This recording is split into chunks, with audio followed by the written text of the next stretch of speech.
Network में आपका स्वागत है। आज हम आपसे बात करेंगे मौत के सौदागरों के बारे में। ये वे सौदागर हैं जो कम समय में और कम मेहनत के जरिए जल्दी से जल्दी धनवान बनना चाहते हैं। ये न केवल मानव शरीर के अंगों को बेचते हैं बल्कि शरीर को स्वस्थ रखने वाले खून का भी धंधा करते हैं। इसलिए अब शायद ये बात कहना बेईमानी होगी कि हमारे और तुम्हारे जिस्म में बहते हुए खून की रंगत एक जैसी है। भले ही जी एक जैसी रंगत हो, लेकिन ब्लड में पाए जाने वाले पदार्थ शायद गायब भी मिलेंगे, क्योंकि आजकल सिर्फ और सिर्फ पैसा चाहिए। बदले में अगर किसी की जान जाती है तो जाए, कोई मरता है तो मरे।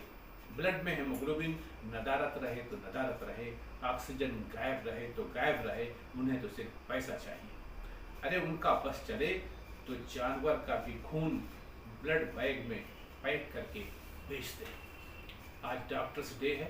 मुझे ये कहते हुए बहुत ही शर्मिंदगी महसूस हो रही है कि इस गोरख धंधे में कहीं न कहीं डॉक्टर भी इन्वॉल्व हैं। उनकी भी संलिप्तता है, क्योंकि पैसा तो उन्हें भी चाहिए, वो भी जल्दी चाहिए और ज़्यादा भी चाहिए। अरे भाई, क्या पैसे के लिए किसी की जान ले लोगे? क्या आप नहीं जानते कि मिलावटी खून मरीज को चढ़ाने से उसका गुर्दा इफेक्टेड हो सकता है, हार्ट अटैक होने की संभावना बढ़ सकती है, लीवर संबंधित उसकी बीमारियां बढ़ सकती हैं। और लेकिन आपको इस बात की बिल्कुल भी परवाह नहीं। खून में अगर कोई बाहरी तत्व, यहाँ तक कि सेलाइन भी इस्तेमाल हो गया या चला गया, तो खून के जहरीले होने तथा उसमें विभिन्न तत्वों के प्रभावित होने की संभावनाएं बहुत अधिक बढ़ जाती हैं। गलत खून या खून में मौजूद तत्वों के बगैर चढ़ाए गए खून से हाथ पैर में सूजन आ जाती है, डाइजेस्टिव सिस्टम प्रभावित हो जाता है, हेमोग्लोबिन का लेवल डाउन हो जाता है तथा शरीर में खुजली के साथ साथ चकत्ते भी पड़ जाते हैं। बस फर्क ये है कि किसी को खून चढ़ाते ही ये सारे रिएक्शंस होते हैं और कुछ को कुछ समय बाद होते हैं। ऐसे में मैं ये बात डंके की चोट पर कह सकता हूँ कि जब से नॉन प्रोफेशनल लोग चिकित्सा जैसे पवित्र कार्य में आए हैं, तब से इसका सबसे ज़्यादा बंटाधार हुआ है। अब आज हालत ये है कि हर कोई जिसके पास 10-15 लाख रुपए हुए वो नर्सिंग होम खोल देता है और अपने नाम के आगे MD लिख देता है।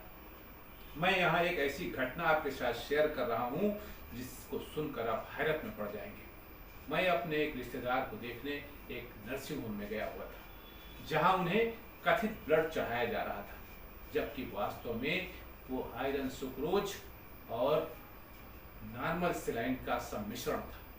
मैंने मौके पर मौजूद कथित डॉक्टर से, जिनके नाम के साथ MD लिखा हुआ था, बातों बातों में पूछ लिया कि आपने MBBS कहाँ से किया और कब किया। वे बोले कि मैं MD हूँ। तब मैंने उन्हें जवाब दिया कि MBBS किए बगैर या बगैर किसी चिकित्सा स्नातक की डिग्री लिए बगैर MD हो ही नहीं सकता है। बाद में उन्होंने MD का फुल फॉर्म जो बताया, वो सुनकर मैं आश्चर्यचकित रह गया। उनका कहना था MD का मतलब मास्टर ऑफ ड्रग, ये ड्रग डॉक्टर ऑफ मेडिसिन नहीं है, बल्कि हमारी MD का मतलब है मैनेजिंग डायरेक्टर। खैर, अब वो नर्सिंग होम बंद हो चुका है और कथित डॉक्टर साहब प्रॉपर्टी डीलिंग के काम में लगे। ऐसे लोगों के ही चलते चिकित्सा जैसा पवित्र पेशा बदनाम हो रहा है।